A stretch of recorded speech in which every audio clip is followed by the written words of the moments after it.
Yo, what is up, everybody? Welcome to the Dream Huge podcast, hosted by JP, John Pavlansky. For three, JP, for three. Turn your key with John Pavlansky, baby. How you doing, JP? I am doing terrific, Pete. Man, I'm excited to talk with our guest today. It's a longtime friend, and he'll have some great insight on the worlds, the ups and downs of business, faith, and all everything else. So I'm excited on this one. How are you doing, Pete? Good, excellent, man. Pete Peterson here, co-host of the Dream Huge podcast. I'm doing excellent. Hey, folks, give JP a shout for all your real estate needs. Another awesome month, absolutely killing out there, helping his clients out, and that's truly what it's all about: helping and serving his clients. So great job on that, JP. So no, I'm super excited today. We've got Trandon Groscost. Yeah. Trandon Groscost, my man. Trandon, thank you for joining us. Hey, folks, we don't always talk real estate. We love talking with other movers, shakers, influencers, entrepreneurs, and folks all across all industries, all spectrums, huge dreamers out there. And Trandon is a huge dreamer. So, welcome to the show, buddy. Tell us a little bit about yourself and what you do. Yeah, guys. Well, I'm Trandon. It's like Brandon, but with a T. There's actually a website called brandonwithat.com if you want to check it out. It's mine. But I'm actually from Mansfield, so all my family live in Mansfield. I went to Madison, but right now we'll kind of get into all that. But currently, I live in St. Louis, Missouri, and I work for Secure 24. We're a dealer of ADT Home Security, and so I partner with anyone involved in the real estate transaction, realtors, but mainly home inspectors. I work with over about 130 plus home inspection companies per month. I send them referrals. I've been with the company for 7+ years, and I just really enjoy what I do, and looking forward to chatting with you guys. And John, honestly, man, I reached out to John because I said, dude, you're killing it, man. You're killing it out there. I would love to be a part of the podcast. And he said, let's make it happen. So here we are today. So, Sir. Yes, sir. Yes, yes. Now, tell us how. You mentioned you are actually in the real estate business as well, being in the security business. How yeah. does that tie in? Yeah. So with really, there's about 30% of new home buyers getting home security from somebody. Now, ADT is the leading brand. Now, ADT is not the only brand. We know that. But since they're going to be looking into home security at some point, prior to the closing is when really people look into home security so that when the closing happens, they can have the installation appointment ready to go, like all their other utilities. And so we serve and help new home buyers set up their home security, give them better pricing, and then for the actual referral partner, we have a referral bonus that we pay out per ADT installation. And so, when it comes to home inspectors, I know you guys are realtors, but when it comes to home inspectors, they're in front of the new homeowner a little earlier than you guys. But realtors, moving companies, home inspectors, mortgage, really anybody involved in moving transaction, I probably have a partnership with. It's at some level, and it's just constantly building. And so we're ultimately, it comes down to a program that's going to cost you nothing, help people out, make people more money. So Yeah, and you've had some success in this role, I understand.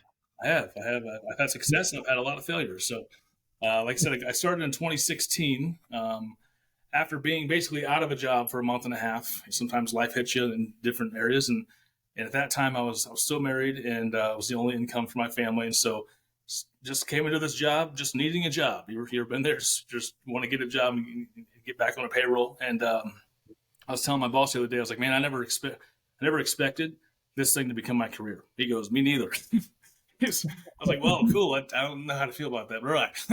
but I mean, we've done a lot of great things. Really, the first year though, nothing was happening. So if you look at the sales board, like nothing was moving.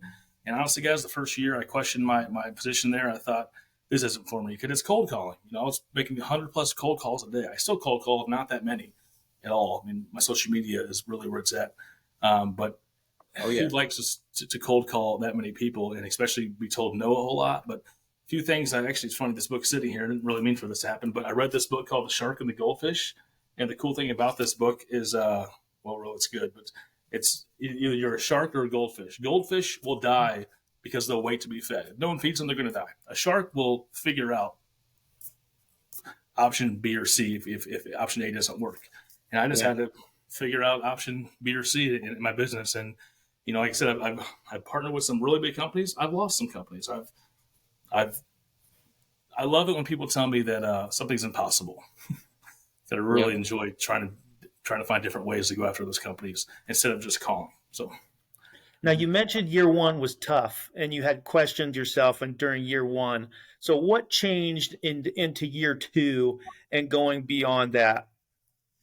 I think ultimately is you know, I actually felt like I was doing good, like building relationships, because it wasn't just, I mean, it's about the transaction, but I want the relationship. Like, okay, so the transaction gets me in the door, but the relationships keeps me in the house, basically. Right. And so just made that up. Pretty good. But, That was pretty good. That's pretty good. Write that down. Hashtag that. Anyways, but where are we going with this? But year one, just probably just a new job, just not really realizing, my background. John's how we met. I was a youth pastor at formerly Cook Grove Baptist Church, now Mission Point, for 4 years. And then when I came into this job, I had two other jobs that I'd actually lost my job from there from different reasons. And I was like, I didn't really know what I was doing. I stutter still, so I was like kind of rough on the phone. But I think ultimately is being genuine and really caring about people is what started to show. Because finally those relationships started to know, like, and trust me, which is what I live by, and then started sending me referrals. Then all of a sudden I got a really big company on in Atlanta, Georgia, and that just started. And it's been 7 years. And I still work with that home inspection company for 7 years now. So wow, that's pretty awesome. So that just started snowball rolling and started posting on my social media and just trying to be someone that's well-rounded and genuine. And honestly, it's really paid off. So stop selling and start helping. Yep. That's the way to do it, man. And I talk to a lot of these young entrepreneurs out here that are starting businesses or starting in real estate or wherever they're at. And that's one of the biggest key takeaways I try to give to them is like, listen, you're not going to find success if you're just going out trying to get $1. It's not going to happen. People are going to see that it's disingenuine. They're going to know. If you go out with the mindset of, hey, I want to go help as many people today as I can, that's where you're going to see success and a point proven here with Trandon. Yeah. Also, I think it's hard to do this in the beginning of anything, but it's hard to play the long game when you have no idea what's to come, especially in real estate. My position, your position, like it's hard to think like down the line, but I just started thinking the long game. So like this one phone call, I knew wasn't going to be a close. Now it was a good first impression for them and for both of us, but like I knew it would take not just a phone call, text messages. I use every form of communication. One of my inspector friends who doesn't work with me said one time, because Trandon, he actually had me on a podcast to teach this. He said, man, your follow-up is very tasteful. He goes, you follow up a lot, but it's never the same, which it's not even a sales strategy. It's just, I don't like people following with me the same all the time. So I just try to treat it the same way for other people. So I use, a lot of different things. So do you utilize a CRM of any type for your follow-ups? Yeah, so we have our own custom-built CRM for our company. So once again, Secure 24, we're a dealer of ADT Home Security, but we have our own CRM that we're constantly changing. That is how I keep all the notes on things, but I don't really work out of there for like follow-ups. I see the note and move forward, but I utilize, obviously calls, but text messaging, slide dial, which is you heard of slide dial or slide broadcast? This is good. I wouldn't use it a whole lot, but it's something that you can actually record a voicemail and then you can send it out, and it hits like 500 people's voicemails right away. Yeah. It's a generic message, but it's something I do once or twice a year just to get a quick Christmas message out or something like that. So it's still staying in front of people. It's still genuine. It's just not always super personal to that person. Right. I utilize, if someone has an iPhone, I'm making audio messages. Just Facebook messages, handwritten letters. And here's the thing, I have bad handwriting.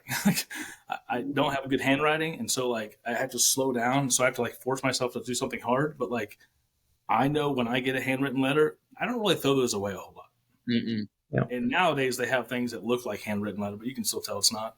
And so I just try to go above and beyond and just ultimately, it sounds kind of goofy, but ultimately just be someone's friend in the industry, someone people can know, like, and trust. And nowadays, my friends, I have people calling me for business. I still have to call people all the time, but now just because of my presence I built, people are calling me because they feel like without even meeting me, they know me just because of the things I post on Facebook and no like and trust. And trust. Yeah. And the longer you feed that, then it starts to feed you back. Yeah. Right.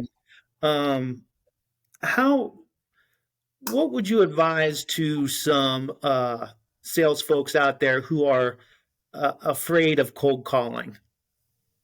We all are. First of all, I don't know. I still have a hard time with it, but I know that the phone is what makes me money. And so if you don't, like David Goggins, he says, do something hard every day. Like, so if that's your something hard every day, then do it, because that's what's going to make you the most money. And I also read a book called, I forget what it's called. I'm sorry. Something no. And you have to have so many no's to get the yes. Yeah. I would not to like quote Nike, but just do it. Like just start your day off with doing that, because if not, let's just be real. And I do this all the time. We're going to talk ourselves out of it. You just get with busy work, admin work that needs to be done, but is not ultimately going to make you the money. And so I just encourage you to maybe make 10 phone calls, go for a walk, come back, make 10 more, Yep. That's great advice. I think we get too caught up in the busy work and not enough in the sales growth mode. Yeah. And I think, what if we were given that as an assignment? What if you think back to your school days and your teacher assigned you, you're going to have to call 50 people every day for the next month. And you had to do it, and you would do it. And I'm telling you, the more you did it, it would be second nature, and you wouldn't even think about it by about the 25th call on the first day. Yeah. Probably even way less than that. You start getting into the groove. That's what I kind of do in life. I try to think of things as assignments that I give to myself, and maybe I'll do them regardless, and I'll just assign myself a grade. I did pretty good on that. I'll give myself a B-, or I totally failed that, but I did it. Yeah. I attempted it. I think that's what it's all about. Just do it. Nike said it best. You're right, Trandon. And something I would say too is sorry, John, go ahead. No, I was saying something I'm hearing. I just want to point this out to everybody that's listening, especially the younger guys. Something I'm hearing both of you guys are saying is, especially being a business owner, an entrepreneur, where you don't have a boss, you don't have somebody telling you, hey, you have to do this. Hey, you have to get this done or else you're not going to have money. We're not paying you. You have to tell yourself that as a business owner, as an entrepreneur. You have to be the one to say, hey, I'm holding myself responsible. I'm holding myself accountable. And both you guys just pretty much explained how you do that. So listeners out there, take that little note and put that into your own. Because I've seen a lot of starting business owners, when they get started in the business, that's a big struggle for them, is just motivating themselves, uplifting themselves, holding themselves accountable and responsible. Because they've been so used to a W-2 job where somebody's telling you, you have to do this at this time, and this is how it has to be done. I would say too is you got to define your why. I know we hear that in business all the time, like define your why. But like for me, coming into this job, I was the only income in my family. So I was married. I had 2 sons. I mean, I remember like the first year, like there's probably some pride that surrounded this, but like we had to go to a food pantry like for the first time ever, and it was really hard for me, like pridefully, because I'm usually on the other side giving, and I needed. And I remember sitting in the car because I was so like, I don't know, whatever my heart was going on there, because I didn't want people to see me going to a food pantry, but it is what it is. It's part of my story. And I didn't have a choice. I mean, I have a choice, but like, I really didn't have a choice. I had to pick up the sticking phone and start calling people, or I need to find another job. And I was tired of finding other jobs. And so you got to define your why, that's a pretty big, and it's not always having a family. I mean, you may want to buy a house, or you may need to provide for someone else, but I would encourage everyone to reevaluate your why and figure what that is, and then put that in front of you and go after it. So, absolutely. Salvatore Sortino, whoever hears the most no's makes the most dough. Go out there and get you some no's, baby. Get you some no's. Get you a lot of no's. No. So, Trandon, let's back it up a little bit, because I think this is something that's definitely very important to you as well. Where we first met, well, like you said a little bit, is Cook Road Baptist Church. You guys held Friday night blast, and for us being middle school, high school kids, that was like amazing to us. We go to the football game on Fridays, and you're going to Friday night blast, and you're playing basketball and football and running around with a bunch of kids and eating food and learning about faith, until midnight on Fridays. It was awesome. And that's how me and Trandon had met, and we grew a relationship and a friendship from there. So talk a little bit about that, about your journey there, about your faith and everything like that. I think that's definitely something important for our listeners to hear too. I mean, that's how we met. If it wasn't for Friday Night Blast, we wouldn't be here. Maybe we would, but probably not. So it really goes back to like, so I just go back even farther. So like I said, I'm from Mansfield, Ohio. All my family live there still. I went to Madison, graduated in '02 as the class clown, biggest show off. All right, true story though. Really didn't graduate like that. but after that, I went to a youth with a mission, YWAM. It's a missionary training school in Florida. Went to Africa for a while. Ended up going to Bible college. Ended up ultimately just like after I became a Christian at 16, because John of something called Friday Night Overtime, which was what my youth pastor did. Same concept. I just wanted to change the name. Same thing. Kids would come out, hang out till you said midnight. We were there like 2 a.m. sometimes.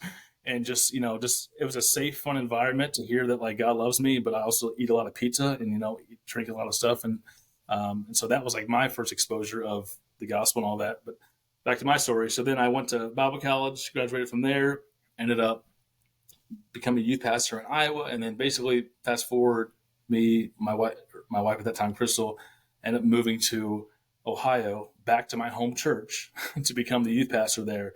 And I'm pretty sure I was thinking about this.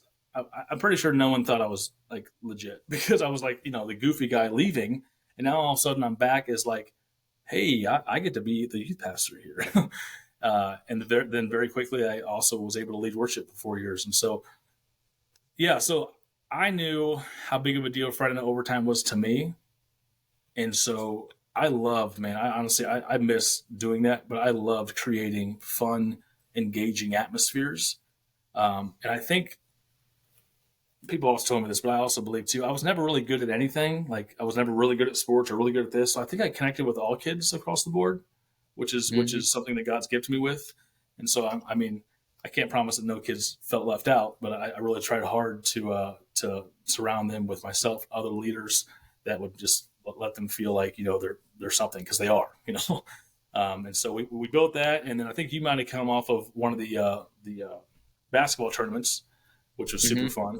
Also, you guys interviewed Coy. That's how Coy Van Tilbrook showed up, because the basketball tournaments. There's probably a lot of other faces out there that I'm not mentioning that were a part of that. And so that's really kind of how that went. And then, so that's how we started all that. Yeah. Yeah. And how are you continuing your faith now, Trandon, that you're away from the church?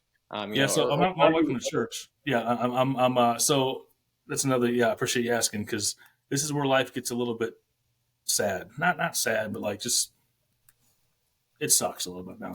Right. So we ended up leaving there. My wife at that time, she wanted to move back to St. Louis to be with her family, which is, that's fine. So I ended up resigning from my position at Cook Road Baptist Church. I was hoping to stay there a little longer, like to stay there to see like Cordell Tackett, Tyler Davison, Jacob Pugh, these guys graduate high school, because that's what youth pastors want to do. They want to like see these kids come up from 9th grade and then graduate them. Well, I had to leave a month early because I had to get a job, and ended up leaving there. And it was on good terms like that. And then moved to St. Louis, Missouri. And then that's where just I had to start all over. And honestly, guys, I know a lot of people know this. It was super hard for me, because like I felt like God had called me to the ministry. And at that time, I only knew the ministry as like working in the church. Now I have a different mindset.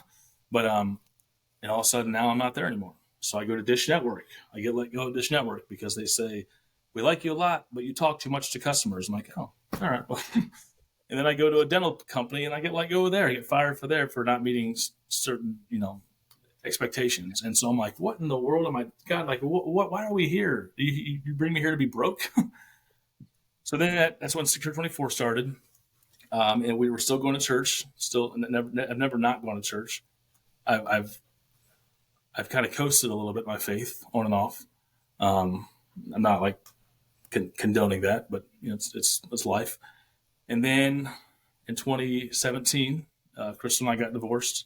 There's a lot more to that story than just that, but that's what happened. It's not something that I chose, but it happened. And so we separated, and that's when life got really hard, man. I mean, if anyone's been divorced or just, have someone leaves you, it just sucks. It was not easy. We had our 2 sons who were Tracy and Truman, were 3 and 5. And very quickly I became a full-time single dad.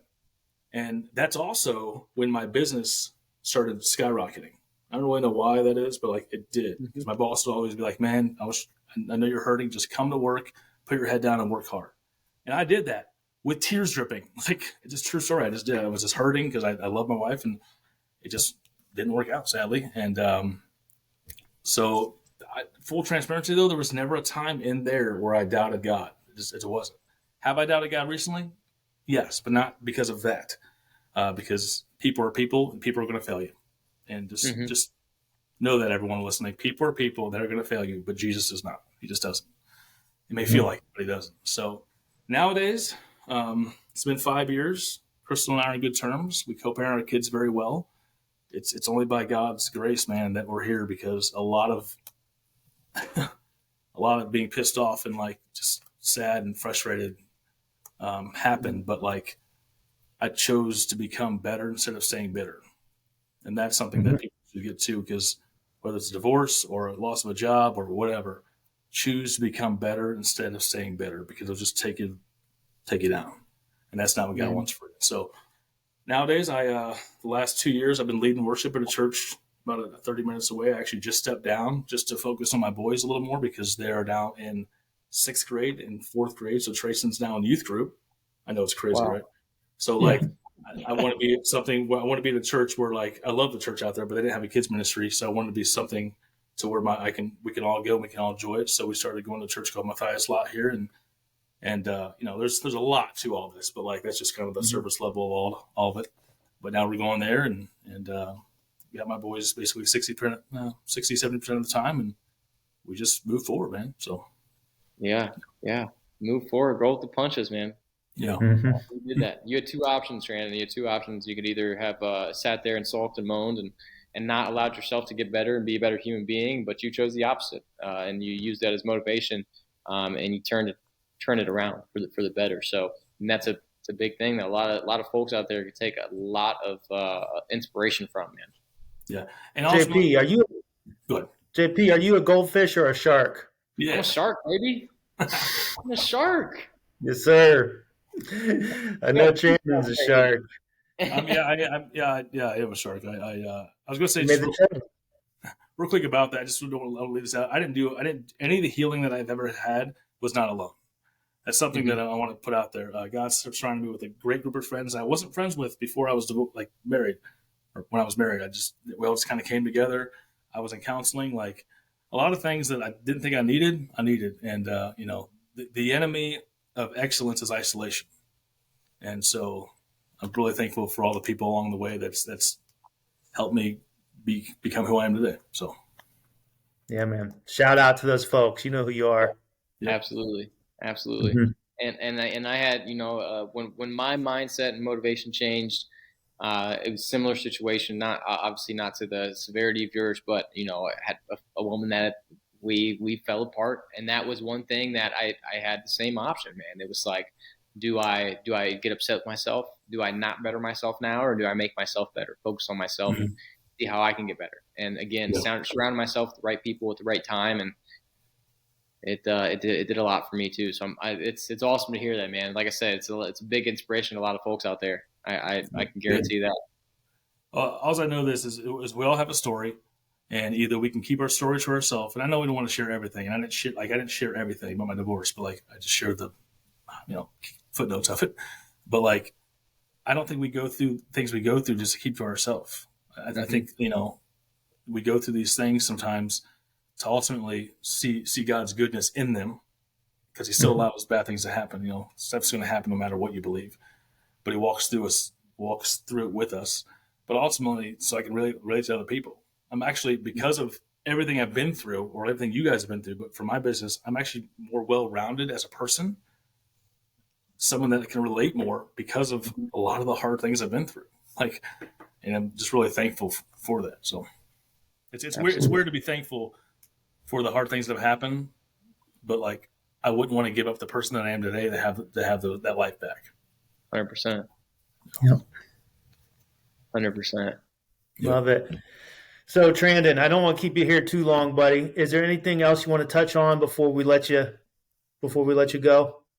I mean, I don't know. I wasn't sure if one thing, I don't know. I mean, I'm an open book if you guys have any other business questions or just like in general. I will say, just for the people out there, one thing that's also just kept me going, even though I still got a little chip, I still got, still working on the old dad bod, but I do my best to stay active. I'm actually part of, I don't know if Mansfield has this, but I want to put this out there for the guys out there. It's called F3, not F45, but F3. It's groups that meet nationwide in parks of men. They get together, they focus on fellowship, faith, and fitness. You don't have to be a Christian to go there, but like, it's just really good. So like I went today twice this week at 5:30 in the morning, and it ain't about just the workout. It's about guys coming together and doing life together. And I'm pretty sure that we all need other people in our lives. And so I just want to encourage men out there that are just like trying to, get healthier, but also don't really know anyone to help them out. Probably check out F3 because it's really been really good for me and really good for the guys involved. So, and I don't know if you guys give out any information about people, but if someone ever needs someone to talk to or pray with, or just, talk more than just this podcast business and stuff, I'm happy to take that phone call. So. Yes, sir. Trandon. That's Brandon with the T.com. And how can folks get a hold of you? The website? Is that the best? Yeah, actually, yeah. So if you could, I don't know if you link this. So Brandon, literally, guys, Brandon with the T.com. It looks really weird when it's all lowercase. It looks weird. But .com, you can go in there. You can actually see my intro video. And then if business-wise, when you get a hold of me, just go to my contact page, or just personally, when you get a hold of me, go there. And I will say, just for the business side of things, if you work in the real estate world and you work with new home buyers, I would love to be a great referral partner for you, someone that you can ultimately know, like, and trust. And we can do great business together, help that client out, but also make you more money. And I don't plan on leaving where I'm at now, and would love to be a long-term referral partner for you. So how does the referral work? What do you pay the agent? Yeah, so we pay out a $200 referral check per ADT installation. So Beautiful. I mean, it really, it's like I said, it's just, and also our process is a very, like, we're not hard selling people, because like I said, 30% want home security. So there's 70 that don't. So we're not trying to convince people. We're just trying to chat with them prior. If they say yes, we move forward. If they say no, we wish them well, we move on, because not in the business of creating complaints. So sure. And they're going to pick and choose somebody to use for security. So it may as well be you, right? And I'm sure you offer, and we didn't even get into the nuts and bolts of that, but I'm sure you offer all of the cameras and the Ring doorbells and all that good stuff. Google invested in ADT a few years back, and that's now coming into light. So we have the Google Nest and all the Google cameras. I mean, ADT is a mover and shaker in the business, and so we have everything up to date in the security realm. One of the best things is probably just the monitored fire alarms and carbon, because I know they work, because my kids messed with them one time and the fire department showed up, so they work. But yeah, those are really good too, because if you're not home and your fire alarm is going off and it's not monitored, that's not going to alert anyone. But those have helped a lot of new homeowners out, or just homeowners in general, save their homes. So we have all the above, and if it comes down to we're not the best fit for you, that's okay. At least you heard what ADT could do for you.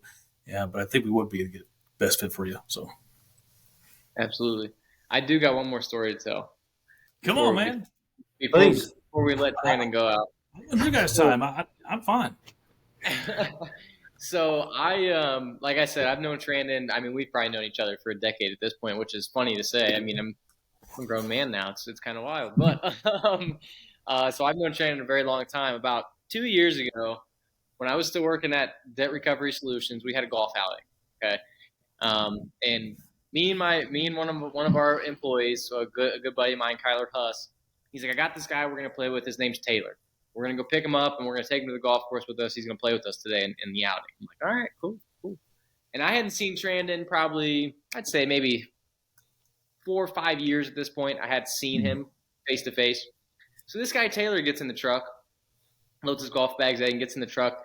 And the whole time we're driving out to Westbrook, I'm looking at this guy, and I'm like, gosh, where in the heck do I know this guy from? Gosh, he looks so familiar. And we're sitting there talking, and we get out to the golf course, and I'm finally looking at him, and I'm like, it hits me. I'm like, this guy looks like Trandon. I was like, Taylor. Yeah. I said, Taylor, your last name's got to be Girl Scouts, ain't it? He looked at me kind of weird, like, yeah. How do you know that? And then we made the connection. I was like, oh, I know your brother. I go way back, blah, blah, blah. So me and Taylor have been buddies since then too, but I just had to tell that funny story because I'm sitting here looking at this guy for like an hour. Like, how in the heck do I know him? Where is he from? Why do I know this face? They look exactly like. We do. We were just in Florida together. Our families meet there every year, or last 2 or 3 years. And his daughter, I'm pretty sure she was always confused, like, what is going on here? But Taylor's got a little more muscle than me. Not a lot. I'm working on my muscle. But who's more handsome? Huh? But who's better looking though? Well, I mean, come on, right here, this guy. There you go. I think so. We look alike, so it doesn't really matter. We've been talking. Right. I was talking the other day, and I was like talking. I'm like, my gosh, I feel like I'm making my brother's face, but it's my face. It's weird. I could like see him. Messed up. Who's older? I am, but then by how many? 5 years. But I'm on the incline, not the decline. I'm 39. There you go. Right. So, hey man. You ever get dragged out to the golf? So if you guys don't know, some of the listeners out there, Taylor is a hell of a golfer. Okay, yeah. He's like the club champion at all the courses around here the last like 3 years. So I'm not. Okay, yeah. I play. That's how you tell the difference. I'm pretty good at disc golf. There you go.